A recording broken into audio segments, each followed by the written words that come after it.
মিষ্টি ক্ল্যাম্পের সমস্ত ভিউয়ার্সদের আমার চ্যানেলে স্বাগত জানিয়ে আমি চন্দ্রিমা হাজির হয়েছি আবারও একটা দুর্দান্ত স্বাদের রেসিপি নিয়ে। আজ আমি চানার একটা দুর্দান্ত স্বাদের রেসিপি আপনাদের সাথে শেয়ার করতে চলেছি। এই রেসিপিটা বানানো শুধু সোজা নয়, এটা খেতেও হয় কিন্তু অসাধারণ। ডিনারে অথবা ছুটির দিনে ব্রেকফাস্টে এটা খুব সহজে বানিয়ে আপনার বাড়ির লোকের মন জিতে নিতে পারবেন। আশা রাখছি ভিডিওটা আপনাদের ভীষণই পছন্দ হবে। তাই ভিডিও ভালো লাগলে প্রত্যেকবারের মতো লাইক, শেয়ার আর কমেন্ট করতে ভুলবেন না। আর এই বন্ধু চ্যানেলটিকে অবশ্যই সাবস্ক্রাইব করে দেবেন। আসুন দেরি না করে দেখে নেওয়া যাক আমার আজকের রেসিপি চানা মশলা।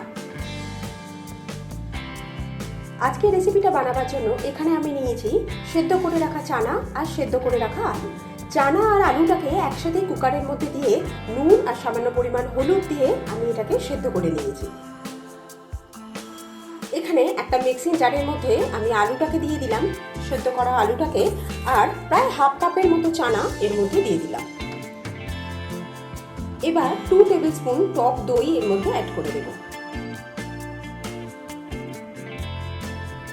কিছুটা পরিমাণ জল অ্যাড করে দিচ্ছি, দিয়ে এগুলোর একটা মিহি পেস্ট বানিয়ে নিতে হবে।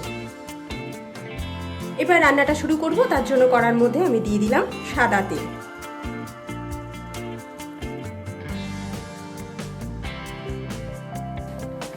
তেল গরম হয়ে গেছে, এবার এর মধ্যে আমি কেটে রাখা পেঁয়াজ অ্যাড করে দিচ্ছি। এখানে আমি দুটো মিডিয়াম সাইজের পেঁয়াজকে কেটে নিয়েছি, এটাকে আমি অ্যাড করে দিলাম। পেঁয়াজটাকে একটু লাইট ব্রাউন করে ভেজে নেব।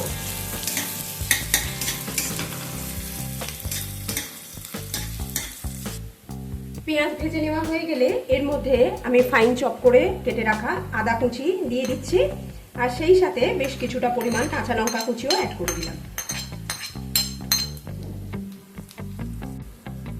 সমস্ত উপকরণ একসাথে আরো কিছুটা সময় নিয়ে একটু নাড়াচাড়া করে নেব।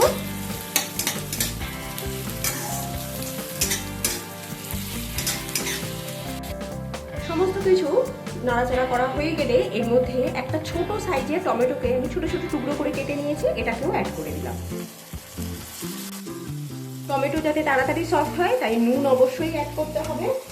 এবার কিছুক্ষণ নাড়াচাড়া করব যাতে টমেটোটা একটু গলে গলে যায়।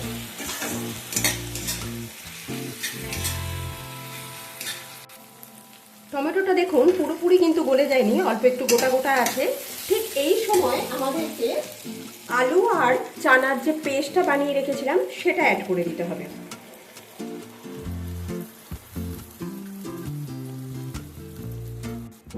পেস্টটা দিয়ে দেওয়ার পর কিছু গুঁড়ো মশলা একে একে আমরা এর মধ্যে দিয়ে দেবো। দিয়ে দিচ্ছি প্রথমে হলুদ, অ্যাড করে দিচ্ছি কাশ্মীরি রেড চিলি পাউডার, এবার দিয়ে দিলাম ধনের গুঁড়ো, দিয়ে দিচ্ছি জিরের গুঁড়ো, এবার অ্যাড করে দিচ্ছি গরম মশলা, সেই সাথে একটু ঝাল লঙ্কার গুঁড়ো অ্যাড করে দিলাম।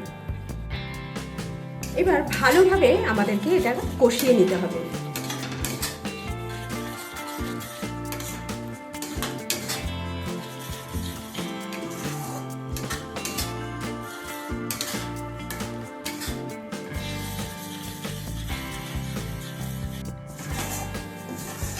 এখানে মশলাটা কিন্তু কন্টিনিউ নেড়ে যেতে হবে, যেহেতু আলু আর চানাটাকে সেদ্ধ করে তারপরে বেটে ব্যবহার করেছি, নাকি তলায় লেগে যেতে পারে।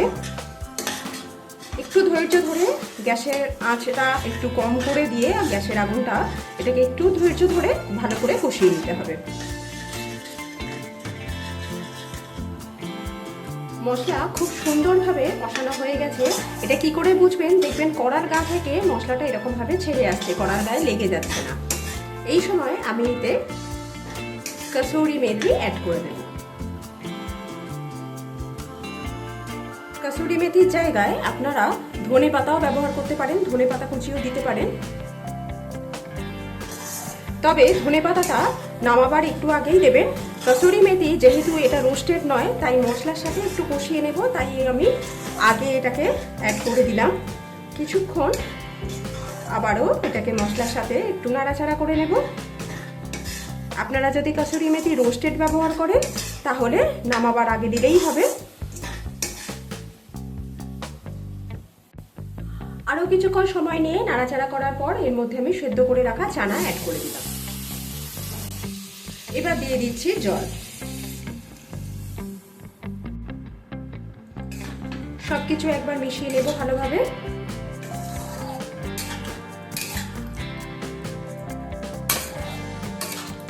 এই সময় আমরা পরিমাণ মতো নুনটাকেও অ্যাড করে দেব।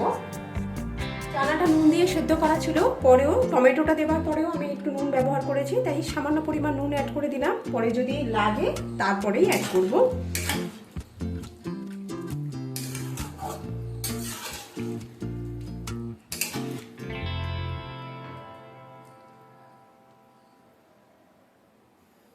গ্যাসের ফ্লেমটা জোরে দিয়ে গ্রেভিটাকে একবার ফুটতে দেবো।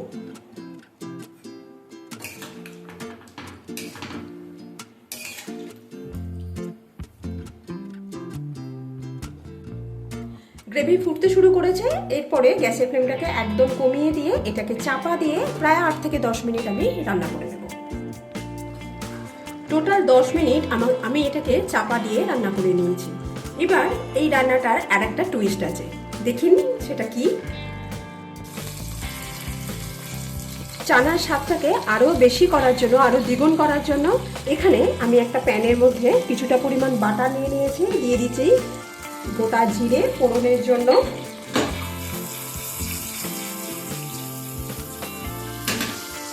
এবার এর মধ্যে আমি দিয়ে দিচ্ছি জুলিয়ান করে কেটে রাখা কিছুটা পরিমাণ আদা। এবার দিচ্ছি হাফ করে চিড়ে রাখা কিছুটা কাঁচা লঙ্কা।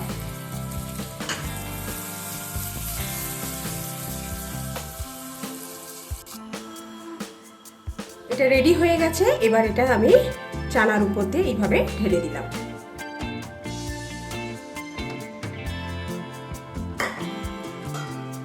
গ্যাসের ফ্লেমটাকে অফ করে দিয়ে এটাকে কভার করে দেব 5 মিনিটের জন্য। তৈরি হয়ে গেছে আমার আজকের রেসিপি ভিন্ন স্বাদের চানা মশলা। এটা রুটি, পুরি, নান অথবা কুলচার সাথে খেতে কিন্তু দুর্দান্ত লাগবে।